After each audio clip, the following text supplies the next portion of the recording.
tentang pasal yang ke-6.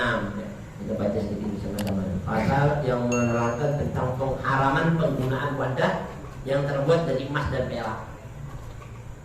Haramnya penggunaan wadah yang terbuat dari emas dan perak. Ini pasal yang ke-6. Bismillahirrahmanirrahim. Bismillahirrahmanirrahim. Radhiyallahu ankum. Wa yahrumu isti'malu awanid dahabi wal fiddati illa li daruratin wa ittikhaduha walau ina'an saghiran kamuqulatin wa ma dubbiba bid dahabi wa la yahrumu ma dubbiba bil fiddati illa dabbatan kabiratan lizinati wa yahillul mumawwahu bihima idza lam yahsul minhu syai'un bil 'ardi 'ala an-nari wallahu a'lamu bis-shawab. Sedikit kita sambung sedikit masih ada waktu. Jadi ada pasal yang ke-6 ini menerangkan tentang hukum haramnya menggunakan wadah yang terbuat dari emas dan perak. Enggak boleh ya, kita menggunakan wadah yang terbuat dari emas dan perak ya, khususnya dalam toharo ya kan? Wa yahrumu isti'malu awanid dahab, diharamkan atas para mukallaf ya. Kalau anak kecil sih ya enggak ngerti kan, namanya anak kecil enggak ada hukum, orang gila juga enggak haram, enggak ada hukum ya kan? Atau tidur ngimpi minum gelas dari emas, minum aku itu enggak ada dosa, namanya ngimpi ya kan? Nah ini wa yahrumu isti'malu awanid dahab, jadi diharamkan atas orang mukallaf yang sudah akil balik menggunakan wadah emas wal fiddah dan perak, emas atau perak kan? Ya wadah itu seperti gelas, mangkok, piring ya kan? Nanti makan pakai piring emas nggak boleh. Walaupun nanti orang kaya juga nggak boleh, apalagi miskin. Orang kaya nggak boleh. Mentang-mentang nanti bisa beli emas 2 kilo, anak apa namanya, wisi anak dari emas, ngomong wisinya dari emas, ada kan zaman sekarang kan? Dari emas, piringnya dari emas, bukti dari itu sebenarnya nggak boleh, ya kan? Penggunaan begitu, penggunaan ini diharamkan, lagi haram. Bahkan haramnya ini bukan minasawair, minal kabair, dosa besar. Dosanya dosa besar, bukan dosa kecil. Kayak orang mabuk, keras, judi, durhaka, mau bilang itu haramnya itu dosa besar, bukan dosa kecil. Istimalud dahab. Karena itu apa? Nanti itu yang gitu-gitu itu penggunaan itu di surga. Di surga. Laki-laki pakai cincin emas, nggak boleh. Ya kan? Nggak boleh. Di sini karena awanid dahab. Jadi penggunaan mukallaf, orang yang menggunakan wadah, itu wadah itu maksudnya itu piring, mangkok, gelas, ya kan? Atau sendok, itu masuk juga. Wal fiddah illa li daruratin, kecuali dalam keadaan darurat. Darurat itu maksudnya nggak ada lagi. Mungkin nggak ada lagi, kalau nggak dengan ini nggak bisa minum, mama. Darurat itu tubahul mahdurat. Indah darurat tubahul mahdurat. Dalam kaidah fikih itu kalau dalam kondisi darurat diperbolehkan yang diharamkan. Tapi itu pun harus cuma sekedarnya, nggak boleh mentang-mentang semuanya itu. Sebisanya secukupnya kita menggunakan itu aja, lebihnya nggak usah, ya kan? Minum sedikit aja udah. Kalau sekedar anak nggak mati, ya kan nggak apa-apa. Pokoknya nggak ada lagi makan kecuali babi, nggak ada lagi makanan kecuali babi. Mau makan apa nggak bisa, ya kan? Nanti boleh. Ada lagi terpaksa nggak ada, kalau nggak makan mati. Tapi kalau nggak makan masih sehat ya nggak usah dimakan, ngapain? Kalau makanan udah babi doang terpaksa nih, nggak bisa terpaksa. Orangnya masih sehat, kecuali nanti nggak makan mati. Itu pun makannya cuma sedikit aja, sekedar mengganjal perut. Dan waktu makan tuh harus di hatinya nggak merasa seneng, nggak merasa suka, dan harus benci. Wah enak nih. Kalau mau nyaki-nyaki, kalau dia enak-enakin tambah dosa. Udah makan sedikit aja kenyang, nambah-nambah lagi, tambah dosa. Udah cukup sekedarnya, sekedar udah ngilangin laparnya yang sangat, udah cukup. itu pun kayak wah udah terpaksa karena udah mati ya kan, daripada mati terpaksa. Nah, itu masih dimaafin sama Allah. Tapi jangan tuh enak-enak. Astagfirullah, sampai dosa nggak boleh. Itu kan haram. Walaupun darurat atau benci kita. Wa ittikhaduha, ya, kecuali darurat. Dan juga haram ittikhaduha apa? Pembuatannya. Yang buat itu haram. Enggak menggunakan aja yang buat apa pilih macam buat itu dosa. Dia tahu dia haram bikin makan malah dia buat, malah yang memproduksi. Walau inaan shaghiran, walaupun apa bejananya atau wadahnya itu kecil, nggak gede, kayak pengen beli ini emas begini, ya kan? Tempatnya cabai doang deh, ya kan? Makan risol pakai cabai, ya kan? Tapi tempatnya dari emas, ya tidak sama. Makan kentang goreng, ya kan? Pakai tawasnya tempatnya dari emas, ya sama aja nggak boleh, ya kan? Nah, itu nggak boleh. Walau inaan shaghiran, atau seperti kamu mukhulatin. Mukhulat itu tempat celak. Tempatnya celak itu kecil tuh. Tempatnya celak kan begini kan, dari emas. Tempatnya celak dari emas. Penggunaannya celak tempatnya emas nggak boleh. Paham ya? Nah itu wa ma dubbiba bid-dahab, dan setiap wadah yang dilapisi emas. Dilapisi. Bukan dari emas tapi dari emas dilapisi. Bukan emas. Apa cuma dilapisi emas, nggak boleh kita gunakan, ada lapisan emasnya. Nanti pakai cincin nih, walaupun bukan emas tapi lapisannya emas. Ini cincin, tapi bukan emas ini perak cuma dilapisin, nggak boleh. Ada lapisan emasnya, ya kan? Wala yahrumu ma dubbiba bil fiddah, tapi tidak diharamkan kalau yang dilapisinya itu perak. Kuningan dilapisin perak, ya kan? Nggak apa-apa, ya kan? Illa wabbatan kabiratan min zina, kecuali lapisan peraknya tadi itu besar, banyak lapisan peraknya lebih banyak dibanding apa selain peraknya lebih banyak, ya, untuk perhiasan. Sengaja dia gunakan tadi itu piring, lapisan peraknya banyakan, nggak boleh. Piring, wadah, ya kan? Lapisan peraknya lebih banyak, maka nggak boleh. Wa yahillu al-mumuwahu bihima, tapi dihalalkan wadah yang disepuh dengan air emas dan perak. Wadah yang disepuh dengan air emas atau air perak, ya kan? Yang mana lam yahsul minhu syai'un bil ardi 'alan nar, apabila tidak menimbulkan sesuatu bila dipanaskan dengan api, ya kan? Enggak ada masalah dipanaskan api, tapi dilapis dengan air emas atau perak. Nah, itu apa namanya disepuh ya? Disepuh kan? Lapisan tadi itu. Nah ini kalau seandainya tadi ini dihalalkan kalau yang lapisan-lapisan tadi itu nggak terlalu banyak, ya kan? Tapi bukan yang untuk di penggunaan ya. Kalau emas, kalau cuma sekedar perak nggak jadi masalah. Dan yahsul min syai'un bil ardi 'alan nar. Nah sedikit hadirin tentang pasal haramnya ini penggunaan wadah dari emas dan perak. Yahrumu 'alal mukallaf. Jadi hukum ini haram buat orang yang sudah akil balik mukallaf. Walaupun perempuan pun nggak boleh makan dari piring emas atau piring perak. Perempuan sekalipun nggak boleh, kecuali kalau buat cincin, gelang, kalung, emas, nggak apa-apa dia. Paham ya? Kalau laki nggak boleh, mau cincin, mau kalung, mau emas juga laki nggak boleh laki, ya kan? Tapi kalau wadah itu semua nggak boleh, mau laki mau perempuan. Tentang perempuan boleh pakai cincin emas, udah deh kalau saya minum pakai gelang pakainya aja gelas emas, nggak boleh kalau untuk penggunaan istimal awanid dahab wal fiddah, penggunaan bejana-bejana emas dan perak. Fi toharotin, khususnya dalam toharo, mau wudhu gitu pakai gayungnya emas tuh. Wudhu gayung emas, waduh, ya kan? Nggak boleh. Ini kalau kayak gini, bi taharatin wa ghairiha, atau selain tahara kayak tadi tuh, mau minum, mau nyuci, ayo masuk, ayo mas aja deh, masuk, nggak mau harus pakai emas.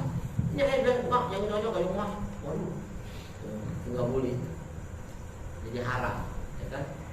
Bukan cuma taharah, selain taharah juga linafsihi wa ghairihi, buat dirinya atau buat orang lain.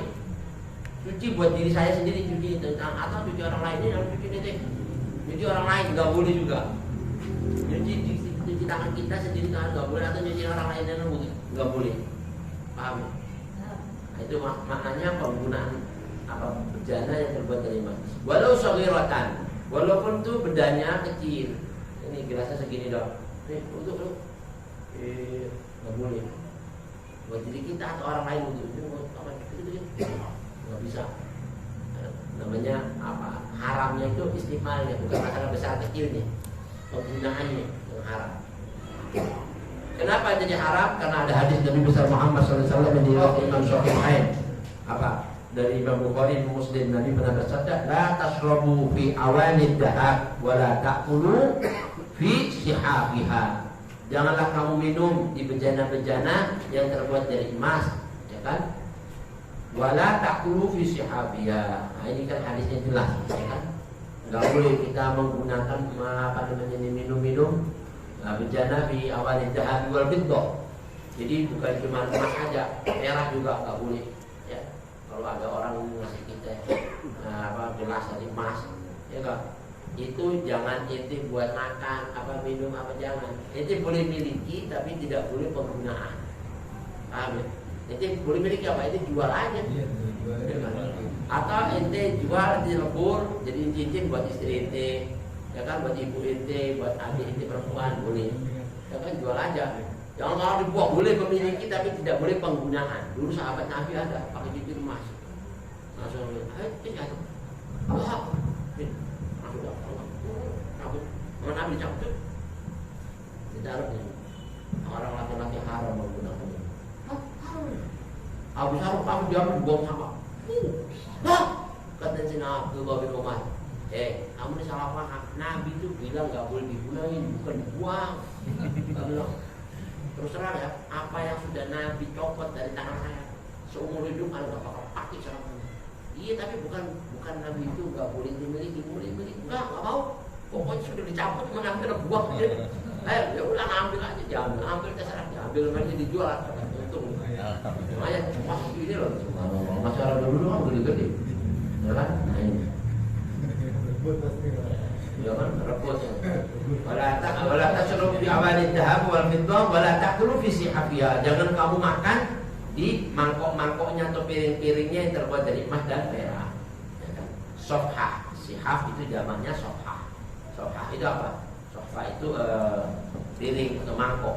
Wa qayyis fi bihi sa'ira wujuhil istimalat. Dan boleh kita kiaskan, bukan cuma mangkok sama piring aja, tapi apa saja yang dalam penggunaan makan minum, gelas, sendok, ya kan?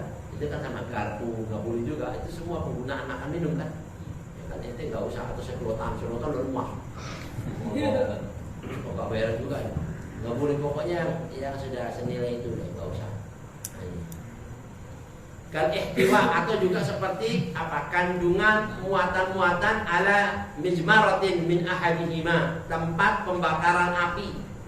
Tempat yang membakar api. Lupa tempatnya kan terbuat dari emas atau dari perak, nggak boleh. Ya kan? Bakar gitu. Ayo dari emas aja yang mau bakar atasnya. Asal nggak boleh. Ya kan? Itu juga penggunaan kan gitu, bakar nggak boleh. Atau salah satu daripadanya, nggak dari emas atau dari perak atau dari dua-duanya, nggak boleh. Au syummi raihatin, atau kita mencium baunya, bukan dari situnya ya kan, penggunaannya tapi baunya. Tapi dengan jarak apa? Min kurbin, jaraknya dekat. Kalau ada orang bakar emasnya dari sono, kita baunya dari sini, tapi kita nggak niat mencium, tapi ke bawah nggak kena. Sudah tahu kagak boleh, itu malah deket-deketin lagi, mau deket-deketin, mau nyium. Minum kamu lagi. Ini bejananya tempatnya dari emas ini, nggak boleh. Anak boleh kan? Kalau kita baunya kita tolong ini. Berarti kan kita apa? Ngambil hilah. Hilah itu apa? Menyelamatkan diri dari dosa. Supaya kita tidak penggunaan itu, membawa atas penggunaannya. Walaupun ke bawah, tapi kita menolak, itu dapat selamat dari dosa. Hilah. Ini hukum-hukum. min qurbin. Bihaitu yu'addu urfan mutatayyiban biha, di mana kalau dia mencium tadi itu baunya dari tempat pembakaran tadi itu dianggap menurut istilah dia sudah berwangi-wangian dengannya. Kalau dia dianggap menurut istilahnya orang-orang ini sama nih, gini-gini. Ya kan berarti dia berwangi-wangian kan. Tapi kalau kita nggak dikasih kita, terus kita nggak niat mau mabuk, tiba-tiba kecium sendiri sih nggak apa-apa. Kita nggak ada niat mau gunakan wangi-wangian kan. Paham? Kan ada itu apa namanya yang dibakar, asapnya kemana-mana kan. Terus kalau yang ini kita muter-muter. Nah kalau kita megang muter gini juga kita dosa. Ya mas, ya gitu kan. Cocok. Nah, kita walaupun kena bau, nggak usah deketin anak. Oh kalau mas, loh, nggak boleh. Nggak boleh. Ganti wadahnya. Ganti wadahnya tempatnya nggak bau. Paham? Kalau dia sengaja, walaupun dia nggak megang, tapi dia berwangi-wangian dengan tempat itu dari jauh. Wangi. Sama aja, enak kan? Ini ngapain pakai nyium-nyium gitu? Ya kan nggak boleh, sumber ihatin namanya. Ya kan? Wal hilah, nah ada satu hilah ini. Hilah itu tipu muslihat, tapi yang bisa mendatangkan keselamatan dari dosa. Apa itu? Fi hilli istimali ma fi inaihima. Di dalam halalnya orang menggunakan salah satu dari bejana emas dan perak. Ini halal. Halalnya gimana? Ayyasubba mimma fihi ila nahwi yadihi biqasdil ikhraji minhu. Umpamanya air ini di apa namanya bejana ini emas, bejananya emas. Terus gimana anda caranya menggunakan air tadi itu? Tuang, enggak, anda tuang dulu di tangan. Nah, ini kan sudah jadi tangan kan, baru kita wudhu dengan tangan. Jadi kan apa mengeluarkan air tadi dari tempatnya. Aja subah dia tuangkan mimamihi dari apa yang ada di atas emas, ya kan? Ila nahwi jadihi, ke tangannya. Ini kan nggak dipakai berarti kan tangannya ini wadah, tangan jadi wadah kan? Nah, wadah ini emas bukan tangan. Tangan ini tangan bukan emas, ya kan? Nggak apa-apa kan? Nah itu namanya hilah, mengambil tipu muslihat yang tadinya ini haram jadi halal. Bisa caranya gitu. Nah, begitu juga kalau dia makan air minum aus, kalau minum gini langsung jangan, taruh di tangan dulu, gitu, selamat gitu. Caranya gitu, paham ya? Nah, ini kalau menurut beberapa ulama, biqasdil ikhraj, dengan niat apa? Mengeluarkan air dari wadahnya. Harus ada niat jadi. Ini masalah keluarin dulu. Paham ya? Cuma istamiluhu, setelah itu dia gunakan air buat wudu atau buat mensuci atau buat bersihin, itu boleh. Na'am, ialah tamna'u hurmatul wad'i wa huwa fihi wala ittikhadu. Begitu juga enggak menghalangi haramnya apa? Orang itu membuat bejana dari emas itu haram. Atau orang itu meletakkan ya, tempat-tempat tadi itu di tempat air tadi dimasukin itu haram juga, meletakkannya enggak boleh. Ya kan? Jadi sudah tahu ini letaknya di situ haram juga meletakkannya, itu juga termasuk la tamna hurmatuhu. Jadi tidak dia halangi keharamannya walaupun meletakkannya, atau yang membuat kena juga dosanya, atau yang nganterin dong. Jadi nggak minum tapi nganterin kalau nganter, kita buat apa sarananya juga kan, itu kena dosanya. Wa yahrumu tazyinul buyuti hatta al-Ka'bah. Haram menghiasi rumah dari emas. Rumah dipilih-pilih emas ini. Walaupun Ka'bah nggak boleh. Nah itu juga haram, nggak boleh. Nah, ini. Makanya orang-orang sufi nggak mau sholat di masjid yang membuat emas. Nggak mau orang sufi. Ini. Nah apa yahrum, haram. Wa yahrumu tazyinul buyut, ya, menghias-hiasi rumah-rumah. Hatta Ka'bah, Ka'bahnya nggak boleh, apalagi rumah yang di Depok. Ka'bah kan pusat dari semua rumah masjid-masjid terbesar di dunia kan. Pertama kali masjid yang dibangun di dunia itu Ka'bah, ya kan? Apalagi ini Depok, ya kan? Masjidil Haram nggak boleh. Kalau kita hanya apa sengaja menghiasi, yang dosa yang panjang itu. Kalau orang-orang kita makam kita nggak boleh, haram. Kalau makam kita diharamkan menghiasi ini. Wa yahrumu tazyinul buyut, haram menghiasi rumah-rumah hatta Ka'bah, sekalipun Ka'bah. Hatta, ya kan? Hatta itu makna istidad ya, makna sekali pun beratnya, ya kan? Wal masajid dan masjid-masjid, ya kan? Nggak boleh dihiasi dengan emas. Wal kuburan lagi dihiasi emas. Bid'ah wal bid'ah, pakai perak aja nggak boleh, ya kan? Wallahu a'lam. Illa liddarurah, kecuali fi hal istimaliha, kecuali dalam penggunaannya tadi nggak ada lagi, kecuali harus dengan ini, nggak ada lagi dan tidak bisa kecuali dengan itu darurat namanya. Nah kalau darurat mau dengan emas apa boleh, atau dengan perak boleh, itu pun cuma sekedarnya liddarurah. Wallahu a'lam. Insyaallah nanti kita sambung di waktu yang akan datangnya sambungannya. Wallahu a'lam bishawab. Nafa'ana Allah bi ulumi wa bi